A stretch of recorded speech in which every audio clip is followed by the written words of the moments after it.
parte final de Referente Jurídico. Seguimos conversando con Betsabe Marciani Burgos, profesora de la Pontificia Universidad Católica del Perú, una de las más destacadas filósofas del derecho en el país. El tema es la universalidad de los derechos humanos y diversidad cultural.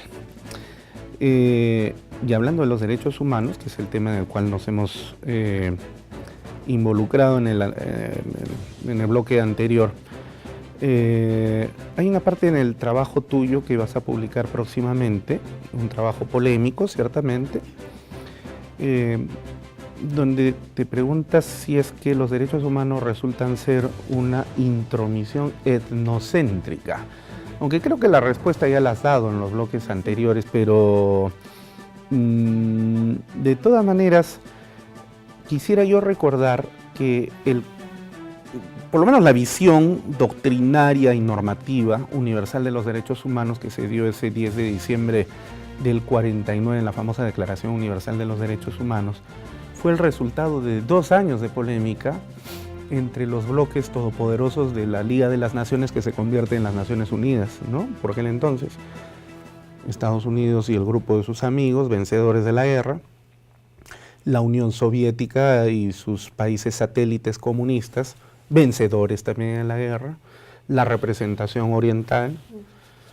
Creo que de la representación tercermundista no había ni una voz, ¿no es cierto?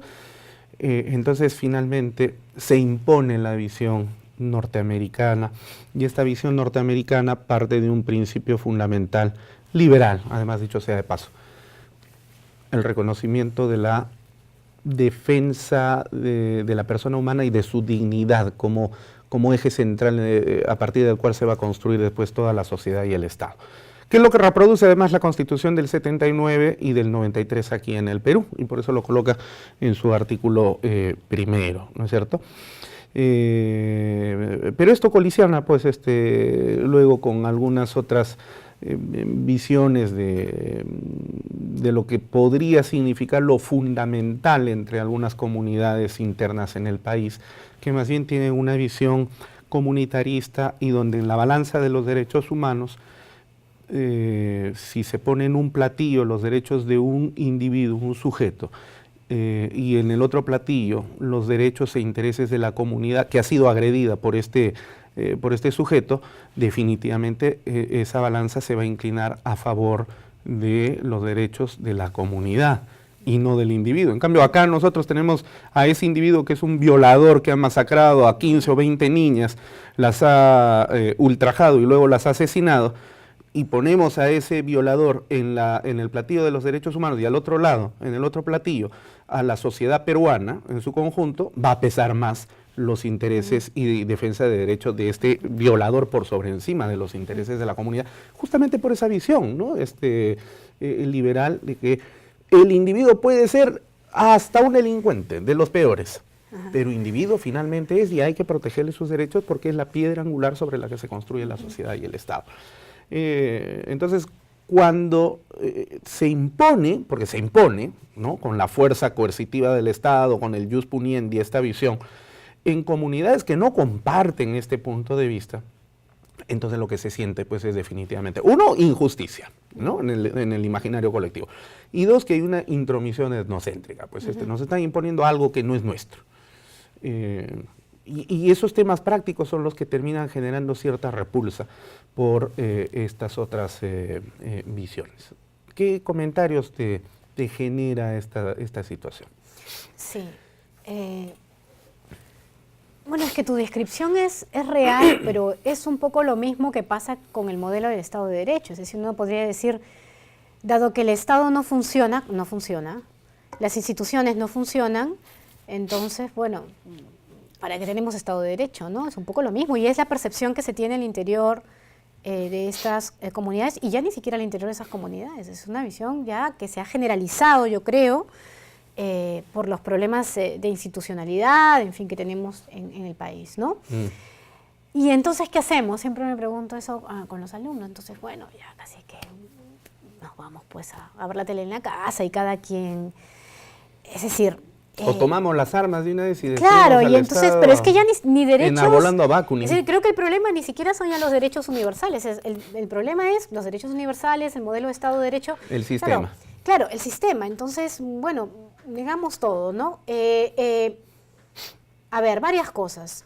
Uno, yo no creo que esta visión que yo defienda deba ser impuesta. Ese es uno de los problemas que te comentaba, tengo con algunos de quienes han revisado el artículo, lo han criticado, ¿no?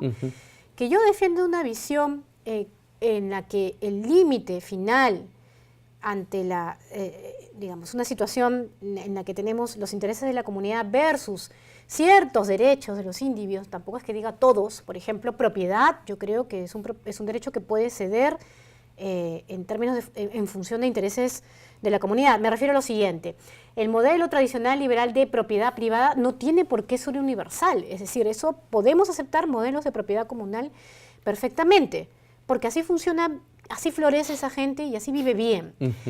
Cuando ya entramos a temas que tienen que ver con dignidad, entonces ya la cosa se vuelve más complicada, ¿no? O con dominación de ciertos grupos, qué sé yo, supuesto de dominación de la mujer, no lo sé, ¿no? Asumiendo que se ha probado que así es y que no hay una cuestión voluntaria de la mujer, ¿no? Bueno, en ese caso, mi opuesta es por una visión que se basa en derechos base mínimos, que son de corte individual, que siguen una tradición liberal, pero que no tiene que ser impuesta, porque eso es lo peor, ¿no? Y además impuesta por un Estado que lamentablemente pues no funciona como debería funcionar, ¿no? Entonces, claro, lo que tú dices es totalmente razonable. Si la gente ve que hay un violador que hace lo que hace y luego no funciona la justicia, ¿no? Pero luego a este señor, claro, se le reconocen todas las garantías, luego sale, luego no funciona, pues el aparato judicial o los fiscales o la policía o lo que sea que tiene que funcionar, entonces la gente ya no cree en ese modelo. Pero es que es lógico, es natural. Y eso no creo que pase solamente por un problema de pluralismo cultural, o sea, pasaría en cualquier lugar, me parece, donde no funcionaran las instituciones. Yo creo que iría por ahí mi respuesta, ¿no?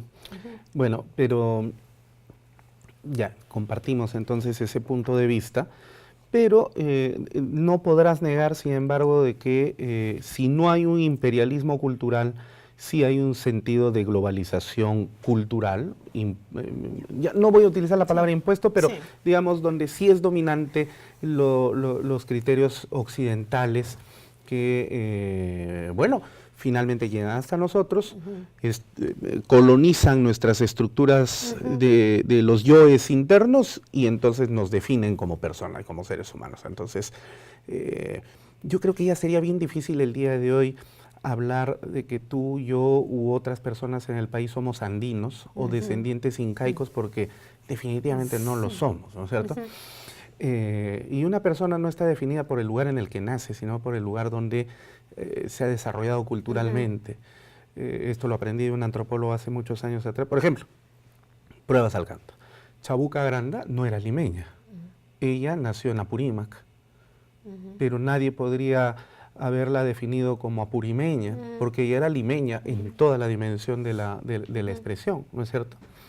Y así una serie de casos. Yo soy limeño de nacimiento, pero toda mi vida la viví en Huancayo. Yo siempre me he definido como huancaíno porque esa es la cultura que yo recibí.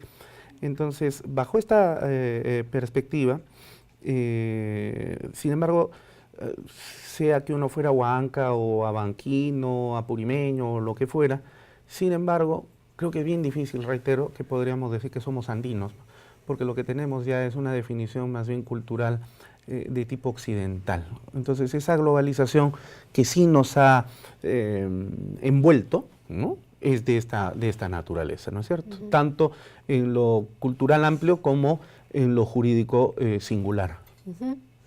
Yo te agradezco, bueno, esa reflexión porque me permite aclarar algo que creo que es parte del, digamos, agrega confusión al tema y es parte de lo que provoca el rechazo de ciertos grupos a la idea de universalidad de los derechos. Y te lo comentaba antes, ¿no? Que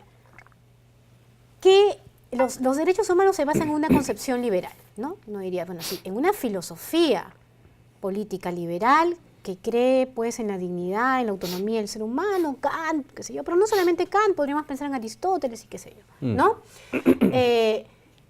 Eso es una cosa, y otra cosa es el modelo económico o cultural, ¿no? Y tú te has referido a la globalización, y claro, la globalización ha traído muchas cosas, una, no sé si imposición, pero expansión de un modelo económico, ¿no? También de los derechos, eso diríamos sería lo bueno, eventualmente, y también de un modelo cultural. Entonces, no creo que se deba confundir. Uno de los problemas, yo creo que uno de los problemas que, por ejemplo, veo en los textos de Boaventura de Sousa, por ejemplo, es eso, ¿no? Que él, cuando se refiere al modelo de los derechos, de la visión liberal, está pensando pues en el liberalismo económico, ¿no? Y yo creo que ahí hay un error, ¿no? Que tú aceptes la universalidad de los derechos por razones que yo creo son correctas, no solamente lo creo yo, sino que creo que lo puedo sustentar y argumentar, es decir, que hay una fundamentación moral detrás de todo eso, no significa que tengas que aceptar el modelo de desarrollo económico, por ejemplo, liberal, ¿no? Tú podrías, en muchas de estas comunidades, y tú te has referido a eso en tu libro, por ejemplo, tienen un sistema comunitario, ¿no? Una economía comunista incluso, ¿no? Exacto. Bueno, si ellos viven así, son felices y les sirve y no hay problemas de explotación, ¿no? Habría que ver si las hay o no también. Y finalmente son felices y les sirve desarrollarse así, pues se pueden desarrollar así. Y la propiedad es comunal y no tiene por qué ser privada, ni tampoco tienen por qué tener Cineplanet ni WOM al costado, Claro. ¿no? Creo que ese es parte del problema. O sea, considerar que cuando dices apostemos por los derechos humanos universales, quiere decir también apostemos por imponer todo lo demás, y modelos culturales, qué sé yo. Y yo creo que eso es un error, ¿no? O sea, porque el liberalismo bien entendido acepta el pluralismo también, ¿no? Acepta que uno puede tener distintas formas de vidas que pueden ser buenas, ¿no es cierto? Pero lo importante es pensar que, claro, que hay cosas, o hay elementos de una vida buena y hay elementos de una vida mala. Ser torturado, ser esclavizado, no son elementos de una vida digna en ningún lado, me parece. Sí. Los estados europeos son estados liberales en consecuencia y no estados-nación en ese sentido decimonónico. Son liberales, sí. Bueno, y nuevamente, ahí cuando hablamos de liberalismo, no vamos a entrar en esa discusión porque ya tendrías que invitarme otro día, sí. Pero cuando hablamos de liberalismo, ¿qué entendemos por liberalismo? ¿No? El liberalismo tiene una fase económica, ¿no es cierto?, pero también tiene una fase filosófico-política. Me ¿no? refiero Claro. a esta explicación que tú habías hecho de que el Estado liberal también acepta la pluralidad. Claro. Y los estados europeos están basados pues, en una pluralidad enorme. Es decir, pensar el día de hoy en un Estado germano, auténticamente germano, sería pues un error, ¿no es cierto? Porque Alemania está compuesta como por protestantes, musulmanes, árabes, europeos, indoeuropeos, y es una sociedad que funciona y además funciona muy bien. Claro, quizás funcionaba mucho mejor antes de que esta égida del yihadismo terrorista empezara a poner en situación de alerta permanente a Europa, pero sí, pues era un conjunto de estados plurales, ¿no? Razón por la cual entonces, si esa es la definición de estado liberal, yo por eso te consultaba, estos estados son liberales y no son ese estado-nación decimonónico clásico de los que hablaba Hegel, claro, exacto. ¿no? ¿Y el estado peruano qué es? Esa es una pregunta muy difícil, ¿no? Cuando nos decían somos una nación, sí, y siempre nos cuestionábamos si lo éramos, ¿no? Porque una de las cosas que marca la idea de nación es la identidad. ¿Qué identidad tenemos? Claro. Quizás la única identidad que podemos decir ahora mismo que tenemos es sabernos diferentes, ¿no? Eso es. Ya. Finalmente, para acabar con esta interesante conversación, porque así de tirano es el tiempo, ¿qué nos puede decir sobre la ética deliberativa, el problema de la razón pública y las racionalidades múltiples en todo en todo el contexto de esta conversación? Sí, bueno, eso corresponde a una última parte de este trabajo que tú has realizado, ¿no? Y es la idea de, claro, una de las cosas que se critica mucho desde los enfoques multiculturales, por ejemplo, es la idea de que impera una cierta racionalidad y claramente, por ejemplo, en el ámbito judicial, nosotros así enseñamos argumentación jurídica, el silogismo es una argumentación silogística guiada por la lógica, ¿no?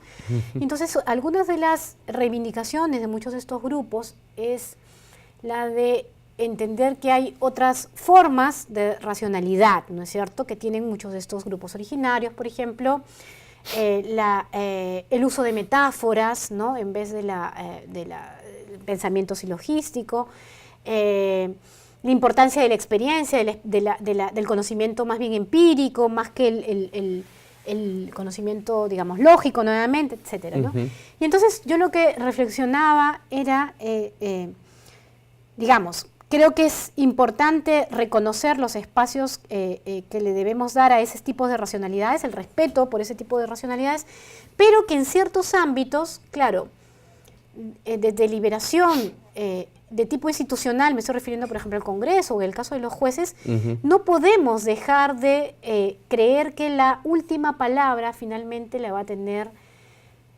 una visión racional, ¿no? Es decir, finalmente un juez debería tener la suficiente empatía y conocimientos. Tú te referías a tu artículo a la necesidad de tener conocimientos antropológicos.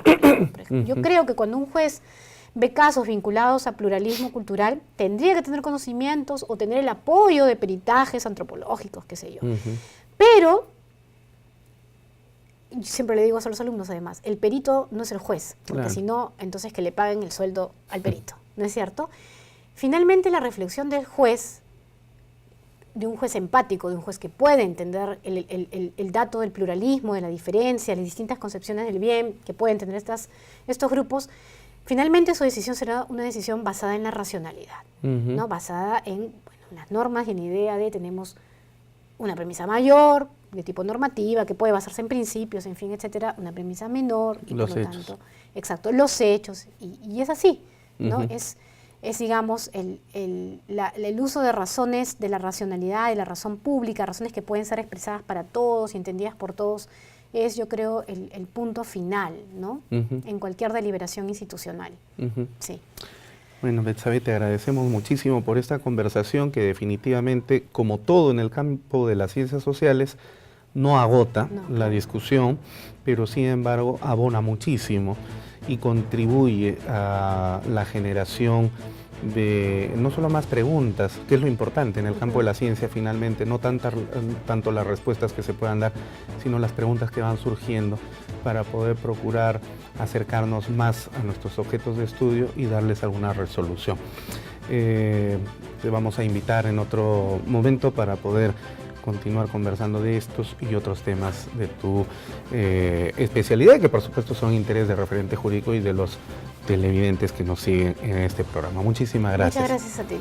No, y además quiero agradecer mucho a Betsabe Marciani, quien el día de mañana está cumpliendo un año más de vida, está en los previos de la celebración.